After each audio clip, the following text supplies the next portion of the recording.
Olá, pessoal!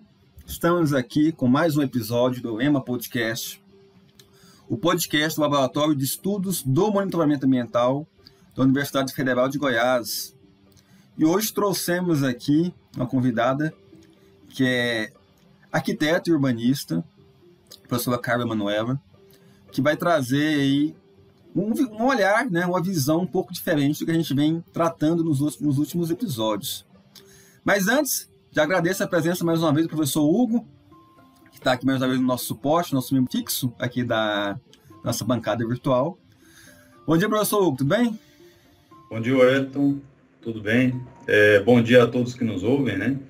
E bom dia, professora Carla, né? Uma satisfação tê-la aqui conosco, né? Para tratar desse assunto tão importante, né? Que é o planejamento urbano aí, relacionado ao geoprocessamento, né? Acho que vai ser uma discussão muito interessante. Professora Carla, por favor, se apresente para nós e bom dia.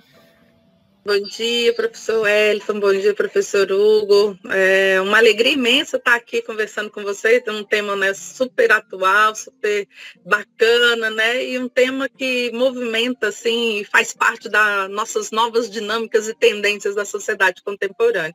Então, já estou muito feliz e satisfeita de estar aqui no podcast Lema. Bom dia a vocês também que estão aqui nos escutando, né, eu sou a professora Carla Emanuela Ribeiro Hora, sou arquiteta urbanista de formação, tenho mestrado em geografia, doutorado em meio ambiente e desenvolvimento.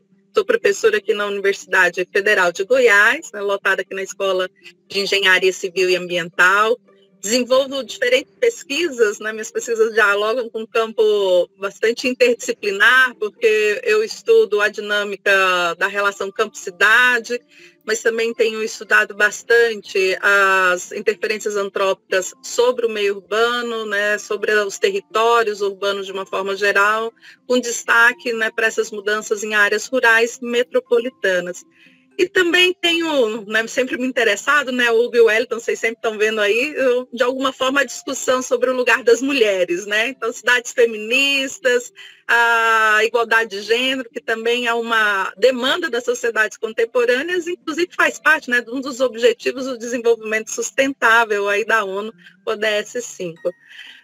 Para quem tem baixa visão, né, só para me caracterizar, sou uma mulher, então cor parda, cabelo negro, liso, na altura do ombro, a estatura mediana, uso óculos, no momento estou com um óculos de aro vermelho e estou aqui num escritório, né, com uma série de livros, né, ao fundo, que é o lugar aqui de trabalho, reflexão, estudo e orientação.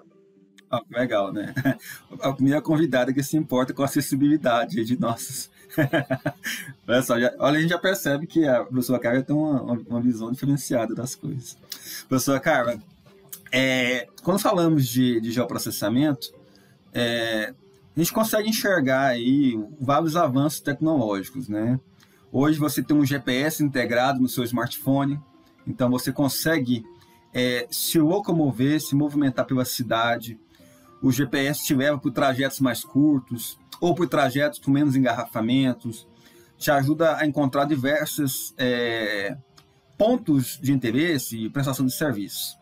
Dentro do planejamento urbano, o que você acha de mais interessante que você tem visto ultimamente dessa integração dessas ferramentas de geotecnologias com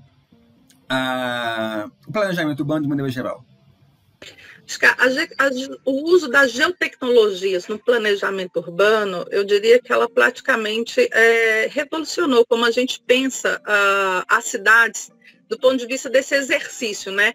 De entender os territórios, planejar, pensar a ocupação e tentar estabelecer cenários, né, futuros melhores. Então, o emprego das geotecnologias, principalmente no estudo daquilo que a gente chama uso e ocupação do solo, ele tem sido fundamental para a gente entender essa relação das pessoas, das diferentes pessoas com a cidade. Então, isso mesmo que você falou, né, professor Wellington? A gente tem no nosso próprio celular um aplicativo que eu consigo me localizar na cidade, mas não é só localizar, né? Eu consigo identificar onde eu estou, no lote, na rua, no bairro, e para onde eu vou, né? Seja no bairro vizinho, seja atravessando o bairro vizinho, seja me deslocando para o outro lado da cidade, o melhor trajeto, no menor tempo possível. Em termos de planejamento urbano, a aplicabilidade disso é infinita. Por exemplo, se eu sou um usuário que depende de transporte público, eu posso ter num aplicativo desse o melhor deslocamento, pensando, né, no tempo de espera desse transporte, no tempo de deslocamento dele, qual é o ponto mais próximo do lugar, né, que eu estou querendo me dirigir, se é um equipamento público, uma escola, um posto de saúde ou um serviço público, onde que eu posso descer e ficar. Então, eu tenho N possibilidades de usar isso do ponto de vista do deslocamento, da mobilidade e da acessibilidade. Se eu sou um usuário de transporte motorizado individual, né, então eu estou no meu veículo, eu consigo verificar para quais ruas, né, qual é o melhor trajeto que elimina meu percurso passando por engarrafamentos. Se eu sou uma turista na cidade, imagina, né, quem aqui está ouvindo a gente de diferentes lugares, quiser vir conhecer Goiânia, não conheço Goiânia, Goiânia tem muitos atrativos culturais interessantíssimos.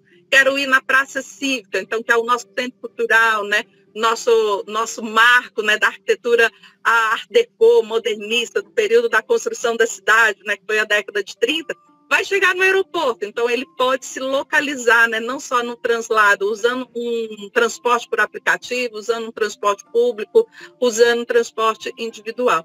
Isso pensando só num dos aspectos, que é os aspectos da mobilidade. Mas a gente teria N possibilidades de uso para essas geotecnologias. Eu estava comentando mais recentemente, eu não sei se dá tempo da gente falar, vocês vão me controlando aí no tempo, que a gente pode usar plataformas interativas, né, isso disponibilizado com uma gestão articulada e integrada de planejamento urbano pelo poder público, que disponibilize para os cidadãos e as cidadãs esse mapeamento da cidade com todos os serviços, ou seja, o uso do solo, né, aquilo que acontece em cada casa, cada lote, né, quadra e rua, informando para as pessoas onde eu teria, né, lotes potenciais para compras ou casas potenciais para serem alugadas, onde eu teria serviços potenciais sendo ofertados. Esses serviços podem ser serviços educacionais, de saúde, comércio e outros tantos, que facilita o usuário, né, o cidadão cotidiano, a não só se localizar nessa cidade, mas verificar aquilo que está num raio de acessibilidade mais próximo dos seus deslocamentos ou dos seus trajetos cotidianos. Uma plataforma online com esse serviço facilita eu saber se eu vou na UPA, né, do meu bairro do lado tomar a vacina da Covid, né, lembrando que a gente ainda está no tempo da pandemia e é importante essa atualização das vacinas. Então, olha só, eu já sei que eu tenho um postinho do lado ofertando esse serviço. Eu não preciso atravessar a cidade inteira para ir num outro lugar tomar essa vacina. Se eu tenho demanda por creche, por exemplo, né, sou uma mãe, né, um pai, uma mãe, uma pessoa responsável por crianças com menos de 5 anos, então eu posso procurar nesse aplicativo os Centros Municipais de Educação Infantil, os CMEIs, que estão disponíveis com vagas abertas, né, disponibilizadas para atender a demanda, né, dessa mãe, desse pai, desse responsável, para que essa criança, então, tenha acesso à educação infantil. Isso tudo pode ser feito por meio de um aplicativo disponível no celular, olha só, facilitando essas trocas e essas interações. Para isso, obviamente, é importante ter, né, a gestão desse dado, né, organizada e ordenada, e que ela seja sempre atualizada. E a atualização é sempre um desafio no poder público. A gente tem um delay de informação, né, entre aquilo que é levantado, né, aquilo que é disponibilizado e depois o usuário acessando. Então, para resolver esse delay, eu acho que as geotecnologias têm dado saltos, né, interessantíssimos, que é a possibilidade de criação de plataformas interativas. Você pode ter a gestão disso, né, pelo poder público ou compartilhada aí com as instituições de ensino e pesquisa, mas o cidadão e a cidadã também pode usar essa própria plataforma, né, e dizer, olha, aqui abriu um novo comércio, aqui abriu uma nova escola, e interagir, né, por meio desse aplicativo, atualizando, ou seja, mantendo uma base real de dados abertas para a participação da sociedade sobre o uso e a dinâmica do solo nas cidades. Enfim, esses são alguns insights para a gente começar aí essa discussão aí sobre o uso potencial dessas plataformas, né, aplicado integradas com as geotecnologias para o planejamento urbano. Ótimo. Gostou? Quer complementar alguma questão? Não, é muito interessante, né, tudo isso que a Carla falou. E aí me veio na cabeça aqui uma questão, professora Carla, que é o seguinte: A gente percebe que atualmente, né, o dado, ele é como se fosse uma moeda de troca, né, que a gente tem, e é muito importante para a sociedade como um todo, né, para a gestão pública, né, e para praticamente qualquer coisa que a gente faça hoje, o dado ele vai estar ali, né, dentro das nossas conversas. Agora, uma questão é que a gente percebe que o Brasil ele não avança nesse sentido, porque a gente percebeu nessa pandemia, né, as pessoas elas tiveram dificuldade de se cadastrar, né, no CAD único para poder receber um benefício. Então, do ponto de vista da política pública, né, como que você vê essa questão, né, da interação aí do dado geográfico, né, e como que isso poderia chegar nessas pessoas, né, o que o governo poderia fazer, quais são as dificuldades, né, que se encontram e por que essa questão não avança, né? Então, muito bem, muito colocado, professor, isso que você nos traz. Talvez seja importante a gente pensar que no mundo hoje, né, na nossa sociedade contemporânea, a informação, a troca, os diálogos, né, eles são muito intensos, muito rápidos e muito dinâmicos e requer, né, outras tecnologias, né, e requer outras demandas de outras formas de mediação dessa comunicação. Então, se a gente quer pensar que a gente está se conectando com o mundo global e que isso dá de forma instantânea, né, por meio dessas redes, né, que a gente chama essas redes remotas, a internet ou outros, é óbvio que faz-se necessário que os governos, né, por meio das políticas públicas, estabeleçam ações de execução de infraestrutura, né? Não tem como a gente se conectar sem infraestrutura que atenda a demanda atual do mundo contemporâneo. Isso significa redes mesmo, redes físicas, né? Cabos ópticos, satélites, mecanismos, né, de troca de dados mais rápidas, a fiação, mecanismo de trocas online. Precisa de muito investimento em pesquisa, em ciência, né? Importantíssimo falar isso, né? Senão a gente só importa, né, as tecnologias já prontas, né? A gente só vira um consumidor de tecnologia internacional. Mas é importantíssimo investir em ciência e tecnologia para que a gente também possa desenvolver outras formas de transmissão de dados online sem ficarmos dependentes, né, de países aí do Globo Norte, né, do Hemisfério Norte, né, que é o que acontece. Mas é importante que o governo invista nisso. E esse investimento ele não pode ser encarado como um custo, né? Ele tem que ser literalmente encarado como desenvolvimento. E esse desenvolvimento ele tem que chegar para todo mundo. Ele tem que chegar para nós que estamos num determinado centro urbano, mas ele tem que chegar para a população que está em área rural, ele tem que chegar para a população que está na região amazônica, ele tem que chegar para a população que está na região periférica de determinado estado ou de determinada circunstância, porque nós estamos falando de troca de dados e informações que são importantes para todas as localidades e que são importantes para o desenvolvimento regional e nacional, que são importantes para as trocas comerciais e para as trocas de conhecimento e que são importantes para a gente superar contextos como que a gente viu agora, como que a gente vivencia agora, que é o contexto da pandemia e de forma muito mais triste ainda o contexto da fome. Então, ou seja, isso tudo que a gente fala desse uso potencial das tecnologias não prescinde, né? Ele depende imensamente de investimentos do Estado. Quando a gente fala do Estado, a gente está pensando no investimento de redes de infraestrutura que atendam, né, esse território nacional nosso que é imenso, e nós estamos falando aqui de Goiânia, de Goiás, do Cerrado, que é uma área extremamente múltipla, diversa, né, de biodiversidade, mas que em determinados lugares não chega o sinal, né, de satélite para eu sequer fazer uma ligação de celular, quanto mais me conectar aí pela internet ou fazer o meu cadastro no CAD único para receber um benefício social nesse período. Então, ou seja, é importantíssimo que tenha linhas de financiamento, é importante que tenha para infraestrutura, para pesquisa, para desenvolvimento, e que essas pesquisas e desenvolvimento considerem as diferentes formas de acesso a essas redes. Ela hoje, cada vez mais facilitada por um equipamento, né, de uso individual, mas a gente pode ter centros comunitários para acesso a esses dados. Então, eu posso ter uma ação, né, que instrumentalize ou que apoie como infraestrutura de acesso a essas redes remotas todas as escolas públicas, independente da localização dela, se no meio urbano ou se no meio rural, se num grande centro ou num município de menos de 5.000 habitantes. Então, você imagina se a gente tivesse uma rede de dados colocadas nessas escolas de fácil acesso. Isso vira, né, um ponto de apoio, não só para os alunos e para o estudo, mas para aquela própria comunidade. A outra que eu me lembro, assim, eu acho que era muito importante falar, pensando você falou do CAD único, mas eu lembrei o uso potencial desses sistemas, são sistemas móveis, né, de telecomunicação, mas do ponto de vista assim, eu posso ter uma infraestrutura que ela seja acoplada num determinado veículo e levada para as comunidades. Tinha uma época que existia no governo federal um programa que era o Programa Nacional de Documentação da Trabalhadora Rural. Até 2015, esse programa ele equipava um ônibus, né, um veículo de transporte coletivo, ele equipava o ônibus com diferentes tipos de serviço.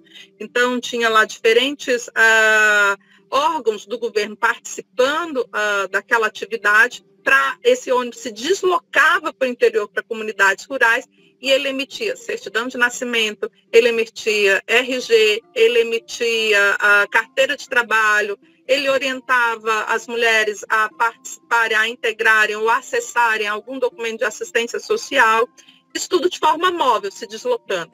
Qual era o grande desafio desse programa? Que ele fazia, né, de forma estática. Ele tinha que anotar isso tudo lá naquela comunidade e depois ir para um centro urbano para pegar o sinal de satélite. Então, qual era o nosso desafio? A gente precisava ter algum sistema conectado nesse transporte que ele já pudesse fazer a transmissão online naquele momento onde ele estava se deslocando. Você imagina que nós estamos falando de um país que é continental. Aprimorar tecnologicamente, né, instrumentos como esse, significa você incluir pessoas que até então não eram vistas como cidadãs pelo Estado, porque sequer tinham documentos. Isso para falar de uma iniciativa extremamente importante, que é a documentação, né, para a pessoa. Ou seja, você só acessa o CAD único, você só acessa isso se você tiver o documento. Infelizmente, a gente ainda tem no nosso país muitas comunidades, muitas pessoas que não conseguem se deslocar ou ter acesso a esse serviço de forma facilitada. Então, você imagina o que é, então, cadastrar no CAD único no momento, né, que o letramento ele ainda tem N desafios para superar a sua condição, né, de que as pessoas consigam não só saber ler e escrever, mas usar esse mecanismo digital, mas também que elas possam se fazer existir para o Estado a partir da existência desse documento. Então, tentando aí amarrar com a sua pergunta, né, o que eu acho que o Estado pode fazer? Ele precisa abrir políticas públicas e investimento, né, nessas infraestruturas de base e física, mas também no uso potencial delas para a inclusão, para o desenvolvimento e para a integração regional. Isso tudo ele deve ser feito, né, de forma universal, de forma tentando superar as assimetrias regionais e de forma a incluir os pequenos municípios, as localidades remotas, entendendo que todas as pessoas, né, devam ter direito a políticas públicas adequadas e a incluir nessa dinâmica que é esse mundo contemporâneo, fantástico e diverso. Bem interessante, bem completa a sua resposta. Eu consigo lembrar, né, e por coincidência, hoje mais cedo, eu recebi um vídeo no WhatsApp, que o pessoal faz aqueles unboxing, né, quando está abrindo as coisas, e uma pessoa comprou um receptor Wi-Fi, um roteador, na verdade, do Elon Musk, do Starlink. É uma caixa do tamanho de uma mesa, e ele desembalou e tem uma antena mais ou menos de uns 50 centímetros de diâmetro, mais ou menos, uma antena muito grande, e que ele pagou R$5.000 nela, vai pagar R$200 por mês para poder ter a internet de alta velocidade. E esse sinal ele pega em qualquer lugar do mundo. Se você tiver energia elétrica para ligar a antena, você pode estar no meio do deserto do Saara, você pode estar no meio da floresta amazônica, qualquer lugar que você tenha a possibilidade de captação do sinal, você consegue ter Wi-Fi de alta velocidade. Olha só que interessante. Agora você pode pensar, será que R$5.000 por escola pública é muito dinheiro para o governo? Né? É questão de investimento, é questão de prioridades. Você poderia pegar uma escola numa zona rural, né? Colocar esse sistema. Aí, por que eu estou trazendo isso? Porque a gente está falando de geotecnologias, né? sinais de satélite são sensores em órbita. Então, está interligado. Então, além da questão da internet, tem toda uma tecnologia geoespacial que trabalha a favor da possibilidade do acesso à informação, do acesso à internet de alta velocidade em comunidades cada vez mais remotas, mais isoladas, né? Aí, dentro desse link, uma coisa que eu achei interessante, que é justamente a gente discutir sobre a necessidade de dar publicidade a essas informações. Que muitas vezes a gente pensa que as nossas bases cartográficas estão desatualizadas. Sim, estão. Mas mesmo que estivessem atualizadas, às vezes falta a comunicação entre os órgãos. Você tem um retrabalho, às vezes, de fazer, refazer uma base cartográfica, uma base de dados socioeconômicos, né? Duplicado, triplicado, sem uma comunicação. Você já até respondeu parte disso, mas o que você acha, assim, ou você consegue enxergar como solução uma ideia de maior integração? Será que o problema é só a falta de comunicação e interesse do poder público mesmo? Acho que tem uma questão que está no âmbito da gestão também, né? Qual que é a forma de gestão desses órgãos, né, do Estado para gestão dos dados e das informações? Então, até pouco tempo atrás, você tinha determinados órgãos que centralizavam ou eram responsáveis por esses dados, porque eram uma tentativa, né, de um domínio do território muito grande, você não tinha outros instrumentos acessíveis para isso. Agora não, agora nós temos, né, isso mesmo que eu estava falando, né, existem muitas possibilidades, a geotecnologia facilitou isso. A gente não precisa ter aquele monte de banco de dados centrado num determinado órgão A, B ou C. Então, isso também nos traz desafios, que do ponto de vista da gestão pública significa integrar. Então, tem sim que ter um esforço e uma diretriz do governo para integrar essas bases de dados para que elas possam ser comunicadas entre os diferentes órgãos e os diferentes níveis federados, União, Estado e municípios, né? Para que esses dados não precisem ser repetidos, mas que eles também façam sentido dialogando entre si. A gente tem um órgão fantástico, né? Maravilhoso, que é o IBGE, por exemplo, Instituto Brasileiro de Geografia e Estatística. Mas é preciso ter investimento no IBGE, né? Eu acho que todo mundo tem acompanhado aí as duras penas que esse órgão tão importante, tão histórico no nosso país tem passado recentemente. Até para fazer o censo demográfico, olha só, nós estamos com 2 anos de atraso e só agora, né, o censo conseguiu ir para a rua por falta de recursos. A gente está pensando em desenvolvimento, integração, articulação de banco de dados. Tem um primeiro órgão que precisa ser apoiado, né, e do ponto de vista de receber financiamento para essas geotecnologias é o IBGE, né? E é importantíssimo, né, esse investimento no IBGE, porque ele já tem uma expertise, né, de muitos anos. Então, você imagina um órgão como o IBGE, podendo ser articulado com órgãos de planejamento, né, como é o Ministério do Planejamento e Orçamento, ou com um órgão como é o Instituto, né, de Pesquisa Econômica Aplicada, que é o IPEA, todos do governo federal. Você imagina se você tivesse uma rede integrada de banco de dados e que isso se reproduzisse de forma facilitada nos estados e que os estados, com os seus órgãos, pudessem também agregar outras informações ali. Então, se a gente for pensar aqui no estado de Goiás, a gente tem o Instituto Pato Borges, que produz N dados de forma fantástica também, cada vez mais tornando acessível informações sobre socioeconômicas, né, do nosso estado. Então, você imagina se essa rede vem, né, do governo federal, passa para o governo do estado e chega nas prefeituras. Então, eu vou dizer que eu estou aqui, nós estamos falando de Goiânia. Então, chega um sistema desse integrado que se comunica com a Secretaria de Planejamento Municipal, Secretaria de Habitação, ou que a gente precisaria ter, né, um Instituto de Planejamento Urbano. Eu diria que no caso de Goiânia é metropolitano, né, porque nós já somos uma metrópole e temos conexão, né, com vários outros municípios.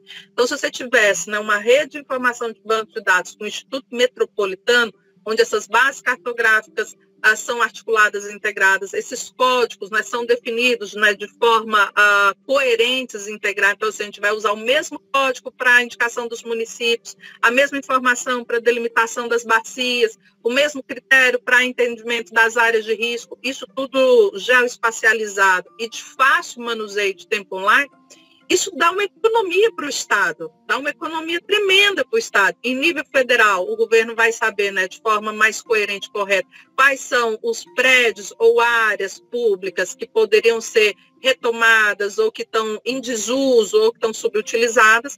No governo do Estado, da mesma forma, eu poderia mapear, né, as demandas, né, por outros equipamentos de escolas, hospitais regionais e as áreas que estão subutilizadas.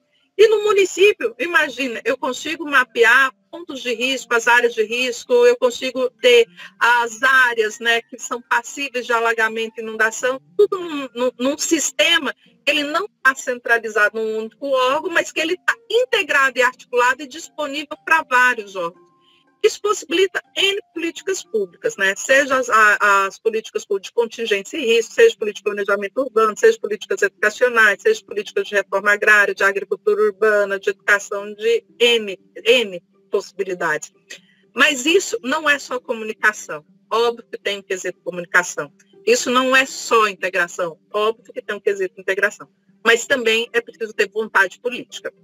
É preciso ter muita vontade política. É preciso ter, né, gestores públicos que estejam comprometidos com um nível de desenvolvimento que significa o quê?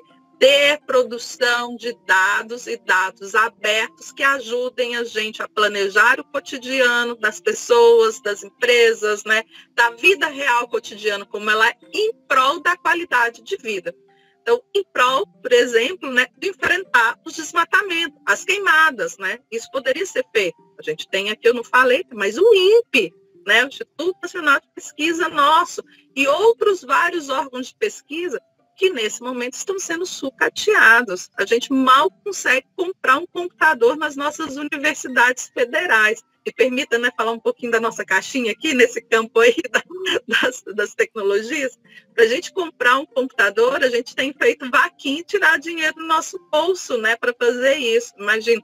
Então, a gente está sempre defasado por falta de política ou de decisão dos gestores de apoiar esse desenvolvimento tecnológico.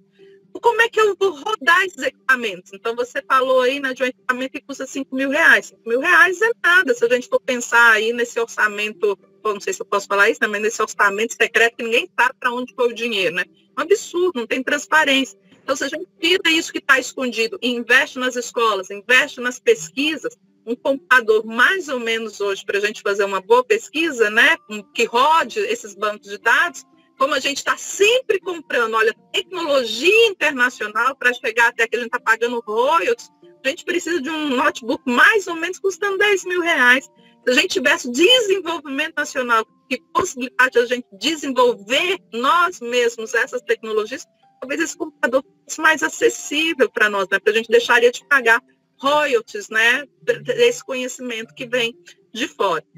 Então, isso tem que ter uma decisão, sim, de governo, né, e tem que ser uma decisão audaciosa, tem que ser aquela decisão que diz assim, ciência e tecnologia é importante na nossa sociedade, e essa ciência e tecnologia está sendo usada, né, para o desenvolvimento regional, para a inclusão, para reduzir as desigualdades, para garantir maior proteção à natureza e para o desenvolvimento econômico, né? Então, eu diria que não é só comunicação e integração, é vontade política também. Ótimo. Professor Hugo, eu vou passar as perguntas dos alunos para ela, aí se quiser complementar alguma questão, ok? Não, só complementar aí o comentário da professora Carla, né, porque eu me lembrei das plataformas colaborativas, né, e esse mapeamento colaborativo, ele se torna muito importante no sentido dessa integração de dados, né, uma vez que você, além de ter uma plataforma base, onde você tem uma infraestrutura de dados ali, que vai ser muito utilizada no dia a dia, né, e com a estrutura muito mais fundamentada, você ainda consegue complementar isso com ações do dia a dia. Um fato aí bem importante, que eu gosto sempre de citar, é o aplicativo da Prefeitura aqui de Goiânia, né, que é o Prefeitura 24 Horas, onde as pessoas, qualquer pessoa que tenha esse aplicativo instalado no seu celular, ele pode ver um problema na rua, tirar uma foto e enviar essa informação para uma base de dados que também vai poder ser utilizada ali para poder gerar políticas públicas, né? Seja no sentido de tratamento de resíduos, né? Seja no sentido de organização das vias, né? Dentre outras questões que estão relacionadas aí com o dia a dia das pessoas, né? Então, acho que é muito importante citar, né, essas questões do mapeamento colaborativo. Eu acho que isso é fantástico o que o professor Hugo falou. Por exemplo, a gente pode ter coisas parecidas, né, situações parecidas, para atividade de saneamento e arborização urbana ou eletrificação. Então, você imagina que você tem um aplicativo desse, você está andando na rua e você vê, por algum motivo, você tem uma adutora que está vazando, extravasou, né? O próprio usuário passou ali, linka ali e fala, olha, a Saneago, ou Enel, né, ou a própria prefeitura, quando é arborização urbana, olha, tá tendo um vazamento aqui, extravasou esgotamento aqui, ou uma árvore caiu aqui. Então, isso em tempo real, de forma facilitada. Então, imagina, coisas como essa agiliza o atendimento do serviço e você economiza também, né? Porque você tem a informação que circulou rápido e chegou, a atuação rápida do poder público ou da prestadora de serviço corrigindo aquela situação, significa economia, né, do ponto de vista de evitar maior perdas de água, de evitar maior contaminação de solo por extravasamento de esgoto, ou no caso de uma árvore que caiu, ou de uma vegetação que está comprometendo a fiação elétrica, né, uma ação direta e rápida possibilita que eu não fique sem energia por muito tempo num determinado bairro. Então, isso é fantástico. Então, cada vez mais precisa se investir nisso, porque essa é a sociedade contemporânea pede isso, e nós já temos conhecimento capaz de deixar isso acessível. Agora, precisamos investir para que ele cada vez mais, né, fique barato e cada vez mais aberto, né? Ou seja, eu acho que os dados abertos, que ele seja disponível para qualquer cidadão ou cidadã, independente da sua condição de classe, né? Ou seja, independente da sua condição de renda, ou gênero, ou domicílio, né? Ser urbano e ser rural, né? Porque você não pode ficar dependendo de que a pessoa tem recurso para pagar a rede da internet, né? A rede de transmissão de dados. Então, são um tipo de serviços que são essenciais, então ele tem que ser aberto para todas as pessoas. Esse aplicativo, esse uso de transmissão de dados é essencial para a cidade como um todo, né? Não só para o cidadão de forma individual, mas olha só, para a cidade como um todo. Ótimo. Eu vou passar agora, professora Carla, a participação, algumas perguntas dos nossos alunos, ok? Professor, eu gostaria de saber o que você acha do uso de imagens de satélites para o monitoramento da expansão de manchas urbanas. Olha só, que bacana essa pergunta feita, né, por um estudante nosso. O uso das imagens satélites para o mapeamento da mancha urbana, ele é extremamente relevante para a gente pensar o crescimento das cidades. Então, se a gente consegue ter, né, essa aplicação direta e quanto mais próxima do tempo real, isso facilita a ação da prefeitura na implantação, né, do plano diretor, que é aquele documento que norteia e ordena o planejamento da cidade, mas de entender a dinâmica da cidade, de atuar, né, quando eu tenho crescimento da mancha em áreas que não deveria crescer, né, em áreas de vulnerabilidade ambiental, quando eu tenho a tentativa de formação de loteamentos irregulares em áreas que não deveriam, né, ter loteamentos naquele momento, e o monitoramento das áreas que deveriam crescer, né, em tecnologias, ou seja, as imagens de satélite com essa possibilidade de eu já ter esse dado geoespacializado em tempo real de forma facilitada, ele também elimina custos da prefeitura de ter que deslocar uma equipe técnica para lá. E coisa que a prefeitura tem cada vez menos são equipes técnicas. A cidade está muito grande, então precisaria de ter muita gente. Então, por meio, né, desse instrumento, dessas imagens, eu consigo perceber isso de forma dinâmica, rápida, abrangendo, né, o território, né, de uma forma muito maior e, de repente, até muito mais efetiva. Ótimo. Temos mais uma. Com o crescente uso das geotecnologias no planejamento urbano, quais as expectativas que você consegue enxergar para o futuro dessas aplicações? Eu acho que, de certa forma, já foi respondido, mas se quiser complementar. Eu acho que a gente já conversou bastante sobre isso, mas talvez duas coisas que a gente não disse aqui que eu poderia trazer, né? Tem alguns lugares, né, na Europa, né, mas a gente já pode começar a pensar isso para cá, que os usos da geotecnologia já também estão sendo aplicadas para valorização de imóveis, né, para determinadas características de imóvel. Vocês imaginam, eu quero alugar ou vender determinada casa na cidade, né, facilitar essa comunicação. Eu posso, por meio da geotecnologia, já dizer, essa casa nesse bairro, ou esse imóvel nesse bairro, ele consome menos energia, porque eu tenho aqui nesse bairro, né, acesso a sistemas fotovoltaicos por meio de energia solar. Então, eu tenho um aluguel diferenciado, eu vou ter uma conta diferenciada. Você imagina que é para quem quer alugar, já saber, olhar num aplicativo, né, de aluguel, né, ou de compra, saber, ó, essas casas aqui já estão trazendo esse diferencial de energia solar. Ou essas casas, ou esses apartamentos já trazem o diferencial de reuso de água. Imagina o reuso de água, né? Nós estamos falando de crise hídrica, né? Setembro aqui, né, gente, de viagem sem água. Você ter um imóvel que está disponível para compra ou venda, onde você vai ter uma economia, né, de água, porque você está reutilizando água, isso vai ser bom para o usuário e bom para a cidade. Isso pode ser aplicado. E tem lugares, né, que esse diferencial já está vinculado numa plataforma de aluguel, onde ele coloca lá o perfil da casa do consumo de energia e água. Uma última que eu acho que também vale a pena falar, eu queria comentar rapidamente, é o tema da agricultura urbana e periurbana, né? Nós estamos falando de fome agora, né? Dessa triste realidade nossa.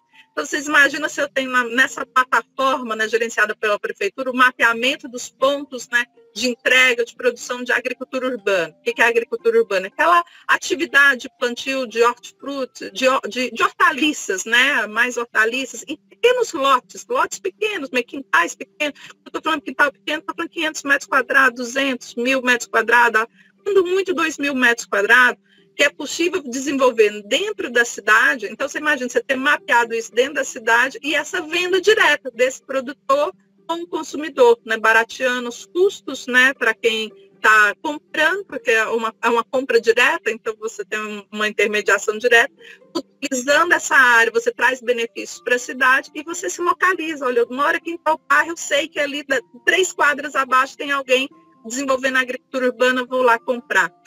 São aplicações fantásticas, né, que podem viabilizar outras relações, né, na cidade. Ótimo. Agora, nessa terceira e última pergunta. Gostaria de saber como a atualização das bases cartográficas por meio das geotecnologias auxiliam no planejamento urbano. Olha, essa pergunta é fantástica. Então, fantástica, eu vou falar que é parte de Goiânia, tá? Para quem está me assistindo. Goiânia recentemente aprovou o seu novo plano diretor, que é a Lei 349, né? Aprovada agora em março e está começando a valer agora em setembro. Uma discussão super polêmica desse plano diretor, né? Acho que vários aqui, colegas meus, acompanharam isso, participaram ativamente. E como é que você debate um plano diretor se você não tem nem os mapas, né, visíveis das propostas que estão sendo discutidas na Câmara de Vereadores? Então, o planejamento urbano, ele precisa desse mapeamento. Então, a discussão do plano diretor é fundamental eu saber. A escala ela tem que ser no nível de lote e rua e quadra, né? Ela não pode ser uma mancha multiforme que eu não consigo verificar o perímetro. Então, essas atualizações são importantíssimas nesse nível de detalhe. Quer saber assim, olha, quando eu mudo o uso do solo do região central, naquela quadra X, o que vai acontecer ali? Eu vou aumentar as condições de aquecimento daquela região, eu vou alterar o microclima local com alto adensamento, produzindo muito edifício naquele lugar, ou eu tenho vegetação suficiente que é capaz de atenuar a possível formação de uma ilha de calor naquele lugar. É o que tem acontecido aqui, né, em bairros aqui em Goiânia, altamente adensados, a gente já vê uma ilha de calor se esparramando. Ela não está mais numa área central, igual era a ilha de calor clássica, né? Ela é uma ilha de calor já amorfa que se espalha em vários bairros. Muito vinculada ao adensamento excessivo e à falta de arborização. E até o comprometimento aí, né, da nossa drenagem urbana natural. Eu tenho um mapa atualizado, ajuda na discussão, ajuda no diagnóstico, é obrigação, eu diria, do poder público, da prefeitura, mas da Câmara Municipal, ao discutir esse instrumento normativo, que é o plano diretor, esses mapas deveriam estar atualizados antes da aprovação do plano. Agora que nós vemos é que sim, o plano foi aprovado. Agora tem que correr atrás desses mapas para saber o que vai acontecer, né, com aquilo que foi aprovado. Que é um absurdo, né? Eu diria assim, do ponto de vista quando a gente pensa o planejamento. Então, assim, agradeço a pergunta e dizer que essa pergunta, ela nos remete a pensar as formas de gestão do planejamento. A gente já tem tantas ferramentas, as geotecnologias estão aqui para mostrar que é possível fazer mais com menos, de forma a baratear os custos. Então, o problema não é custo. problema está na decisão, né, na decisão política, no exercício de fazer, e como essas tecnologias poderiam potencializar, né, o empoderamento das pessoas sobre a cidade, sobre a gestão e sobre a resolução dos problemas urbanos. Para que eu vou autorizar a construção em áreas de preservação permanente? A gente pega lá, né, com a geotecnologia, um mapa, olha num determinado ambiente informacional, e vou verificar que quando chover, aquilo que parecia seco no período da estiagem é uma área alagável. E aquele alagável, a chuva, então, o regime de chuva é diferente. Ele não vai entender que é a calha do rio, não. Ele vai alagar naquilo que a gente chama cota de inundação.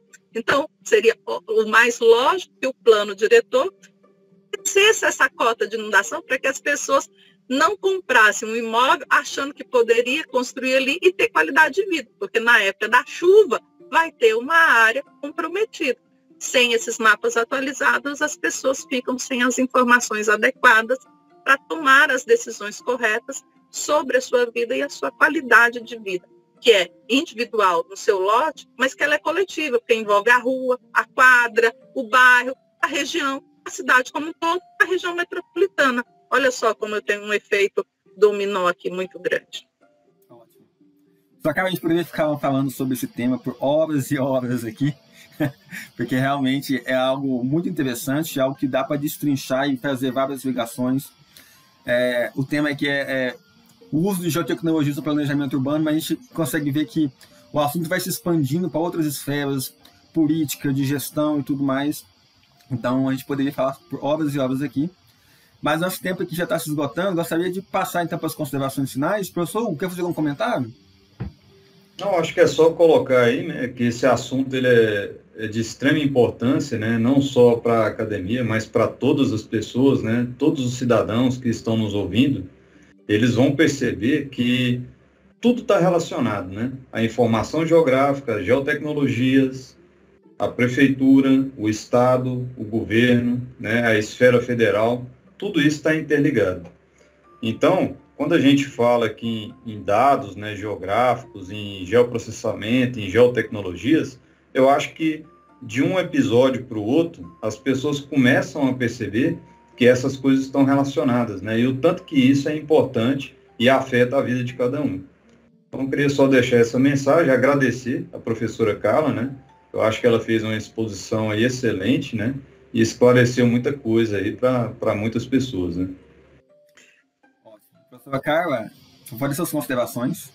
Eu quero agradecer imensamente a oportunidade de participar aí do podcast Lema, parabenizar por esse projeto incrível, né, que está aqui socializando conhecimento e levando aí, né, para todas as pessoas essa possibilidade de pensar as alternativas e usos para a geotecnologia.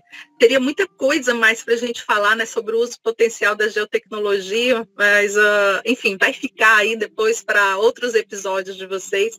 Já vou sugerir um tema que eu acho muito bacana para geotecnologias no planejamento urbano, que é o tema da segurança pública. Acho que a geotecnologia tem tudo a ver com segurança pública. Acho que também é possível construir cidades, né, inclusivas, cidades seguras para as mulheres, né? A gente tem falado ultimamente de cidades feministas. O que é a cidade feminista? É a cidade segura para mulheres, homens, crianças, para pessoas diversas, para todo mundo. E aí a geotecnologia, acho que ela é fundamental para pensar essa cidade aí segura e inclusiva para todas as pessoas. Fica aí essa dica aí, quem sabe um podcast aí, cidades inclusivas com geotecnologias. Gente, brigadão, sucesso aí para vocês, até uma próxima aí. Abraço a todos, todas e todos.